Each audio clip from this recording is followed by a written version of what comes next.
Hello, my name is Katherine Gregor and I'm a translator from French and Italian.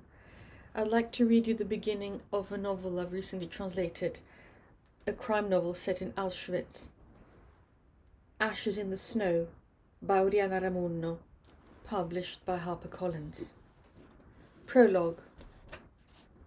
Auschwitz, 21st of December, 1943. Eins, zwei. Gioele counted the steps between the dormitory and the doctor's office in German. The rhythmic tapping of his soles on the floor between the cold, bare walls echoed to the ceiling, painted a ghostly cerulean blue by the searchlights. Drei, vier. He hopped to the end of the hallway, to the only window that could be opened, clutching the drawing paper.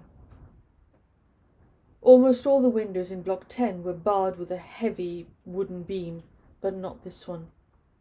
From here you could see the stark, whitened birches on the avenue, the barbed wire fence that gleamed in the searchlights, and a distant farmhouse with a chimney exhaling puffs of smoke. He stood up on tiptoe. The snow was drumming on the glass. Soft and cold, it tapped the pane before sliding down and coating the entire avenue, the trees, the flower beds, the blocks and the watchtowers. He could see the soldier in the sentry box, thick clouds of his warm breath scattered in the air, and he appeared to be shaking like a leaf just standing there in the frost behind his machine gun. Gioele wondered if he was longing for a cup of hot broth, a fireplace with a burning log, or a family gathered by a crackling fire. He began to hop again. 5, 6. He stopped outside Uncle Mengele's office. He tried the door, but the handle was blocked, and the accordion blind quivered against the glass pane with a hollow clatter. On the wall behind the desk, displayed next to the collection of eyeballs, were Gioele's drawings. Gioele didn't have to open the door in order to see them, because by now he knew the room like the back of his hand. Mengele allowed him to go anywhere he liked, even in his private office. He treated him differently from the other children. For example, he allowed him to draw, then he'd put his creations up everywhere, give them to the nurses and other doctors, and show them to SS officers with great pride. When the Birkenau painter had come to sketch the twins, Gioele had stared at her with his mouth open the whole time.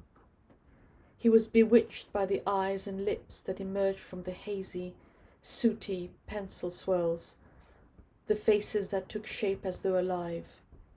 He thought Dinah was much better than any other painter he'd seen in his life.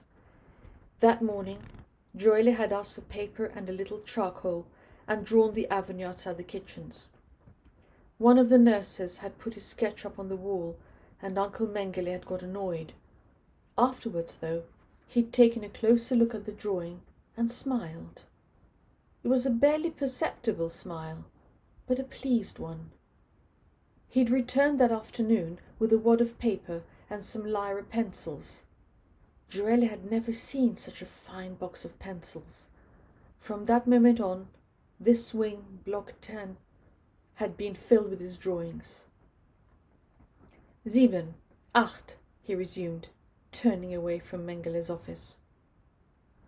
The corridor was long and dark. The patients in the block were afraid of it, because rooms would open onto it like hungry mouths beyond which terrible things happened. Sometimes you could hear dreadful screaming. But that was even scarier were the whispers in the night, the footsteps that were like a dull tolling, the moans that made you shudder. Some people said it was the ghosts of people who died during doctors' examinations. They infested the building, and at night you could glimpse them in their long, milky cloaks, gliding along the walls and sliding over window panes, creating sudden condensation. Or else you could see them in the constant flicker of the light bulbs. Gioele summoned up the courage. 9. Ashes in the Snow by Oriana Ramunno. Published by HarperCollins.